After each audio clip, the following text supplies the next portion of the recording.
Do you believe in the reality of this vibrational reality? Mm-hmm.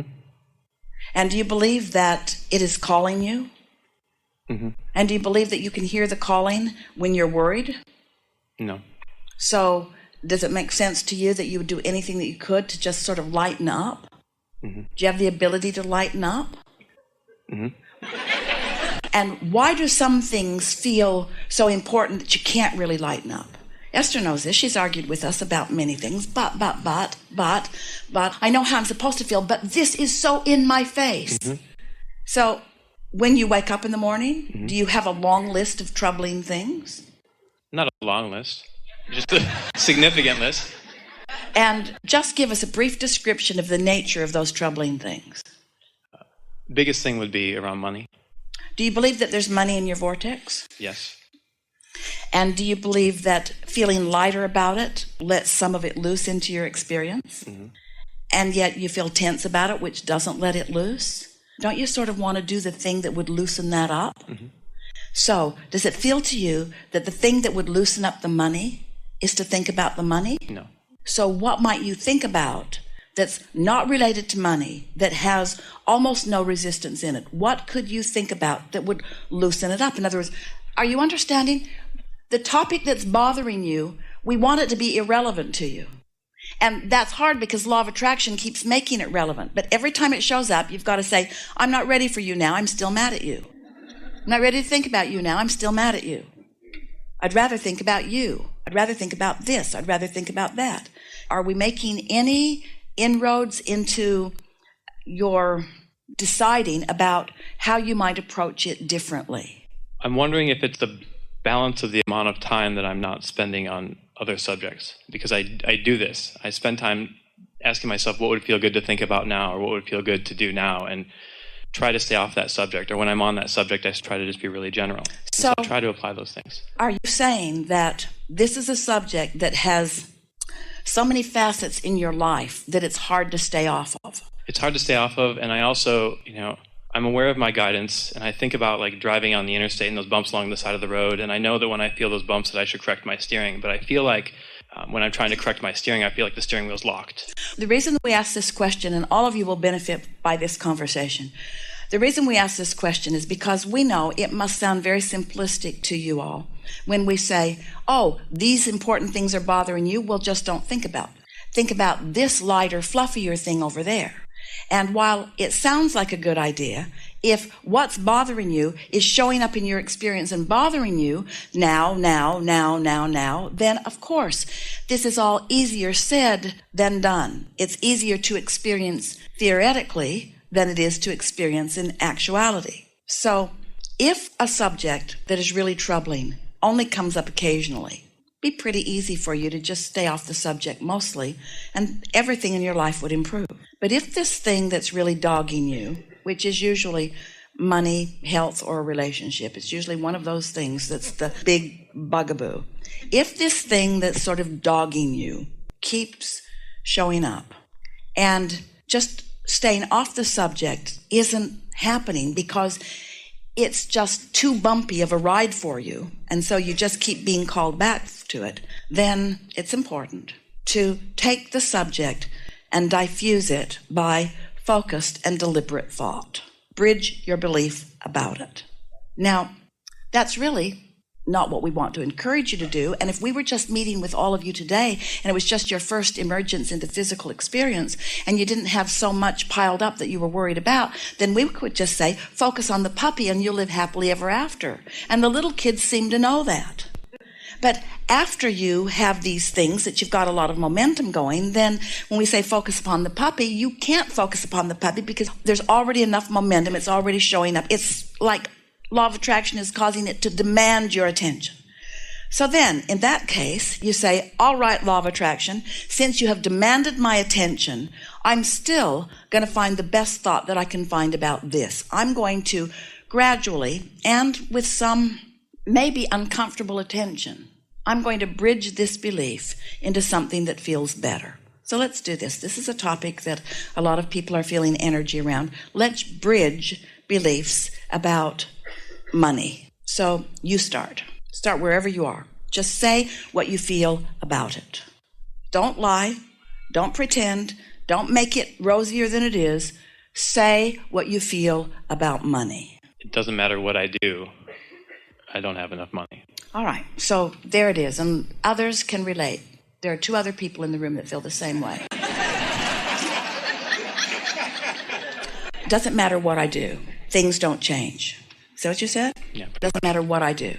So just sit with that for a minute and feel how awful that feels, really. That does not feel good. It's a really discouraging statement. And the reason that it feels discouraging is because there's so much contrast in what your inner being knows about that. But you are where you are, and that's all right. And your inner being holds no grudges. Your inner being isn't disappointed that you feel that way. But nevertheless, your inner being is going to continue to feel the optimistic way your inner being feels about it relative to you. So when you feel that way, you can feel the discord. So your interest here in bridging a belief, what your goal is to soften the negative emotion, to cause the negative emotion to be less strong. Because think about it, if the negative emotion is less strong, then the engines are falling off that end of the track. And now momentum is starting to take you toward closing that gap. You're going to feel better just with a little bit of attention to the subject. So it doesn't matter what I do, things don't change for me financially. And now we're just going to pile on a little bit. Doesn't matter what I do with action. Doesn't matter what job I have. Doesn't matter how many hours I work. We're really getting carried away on your behalf. Doesn't matter how many hours I work. And it apparently doesn't seem to matter how much Abraham crap I apply. Things just are not getting that much better. So there, it's said. It's all out there in the open. This is how I feel. Except things are not getting so much better, things are getting worse. The harder I try, the worse it gets. There you go. There you go. The harder I try, the worse it gets. So, good. Now let's start there, because your inner being inspired that thought just now. Mm-hmm. Such a good thought, because that's a thought that you can begin to pick up on. The harder I try, the worse it gets. There's something in the Abraham logic that speaks to that, because when I'm trying with action to compensate for a vibration. I'm not really dealing with the vibration. I'm not really shifting the vibration. And the more attention I give to what I don't want, then the more it feels like I need to try.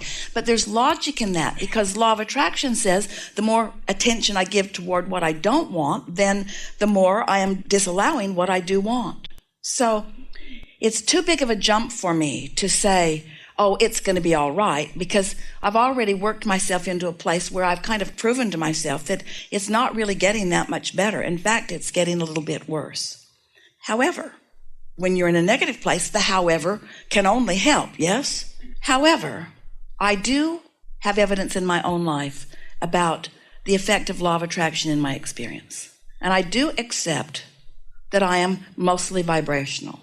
And I do believe, or at least I want to believe, that I have an inner being who's calling me. And I do believe that it can get better. I just haven't seen the evidence or the trail of when that's going to actually happen. I get the theory of law of attraction. I've just got, apparently, a strong enough momentum that I haven't figured out how to get on the other side of that. I'm looking forward to the relief of not working against myself. I'm quite proud of my physical capabilities. I might be doing, oh, you're going to like this so much. I might be doing what so many people are doing, not being quite able yet to tend to it energetically. And I'm jumping into the action part and trying to tend to it. But action, which I'm using to try to compensate for energy that I didn't work out well, is counterproductive. Now, we're going to come back and we're going to do more bridging, but before we do, there's a piece of something that we would like all of you to hear. You're going to feel strong understanding and resonance wash through you. This is going to click into place for you in a very strong way. So let's start with the subject.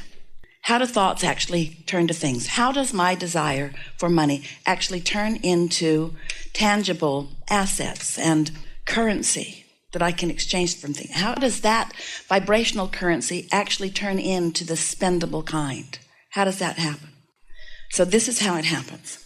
So through life, through experiences just like what you're feeling now, you've put a veritable fortune in your vortex vibrationally. It's astonishing how much is there.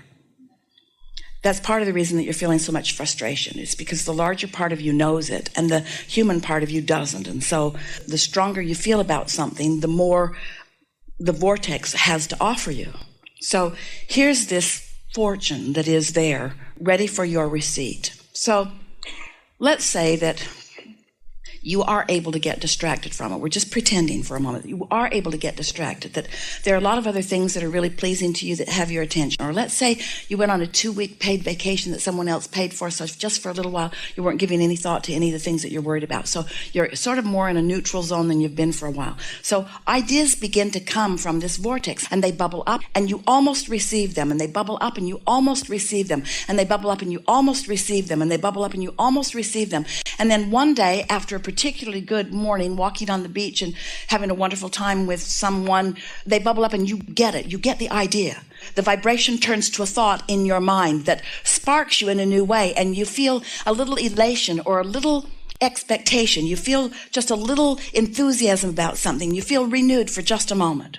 And let's say that that feeling feels so good, and because of the conditions of where you are, you keep focusing positively, because after all, you don't need to go home yet and face the music about anything. So you're just riding that wave, and as you ride that wave, you enter into what we're calling a sweet spot, where ideas just begin to flow to you, and they feel so good. For the first time in a long time about this subject, you feel energized and expectant. The black cloud is lifted off of you, and you feel not just hopeful, but pretty sure that things are opening up for you. You've tasted for a long enough period of time, we're talking about a minute or 2 or 3 or 4, you've tasted for a little bit of time the feeling of connection, and for that period of time, you know about yourself and your prosperity, what your inner being knows, and you have moved enormously vibrationally. Now, the leverage of that is bigger than we can even describe. Because now you just with that little bit of alignment, you've set yourself up to the receptive mode of one good idea after another. Not so different than Esther getting the idea, let's look on the internet, let's choose that hotel, let's call them, and then everything unfolded so quickly behind it. When you get on the right track, things unfold very rapidly for you, and they become tangible and satisfying in that whole new way. So you got that? Could you feel that? So now, instead of it going that way, so here's all this wonderful stuff gestating over there in your vortex, all of that prosperity, all of that potential, all of those wonderful things that are there to surprise and delight you. But you can't quite get there because you're facing reality, and you've got stuff going on, and you're not on vacation, you're facing reality, and so you're not moving vibrationally.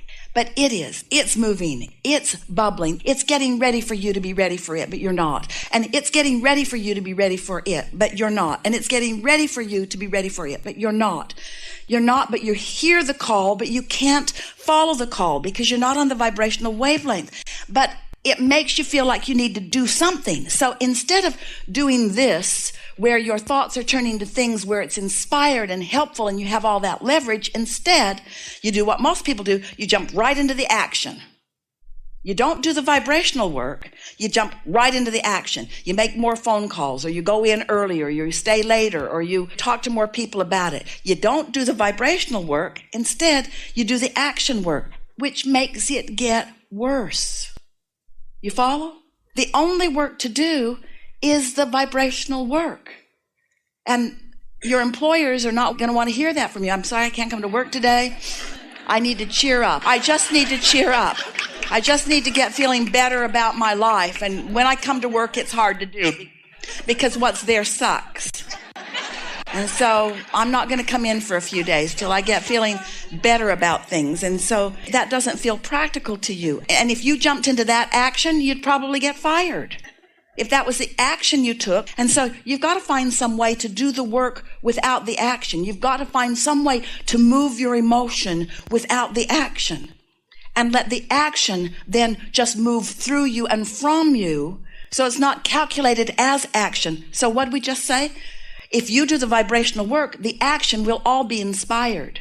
It will be inspired. Inspired action. Inspired action. That's what you want.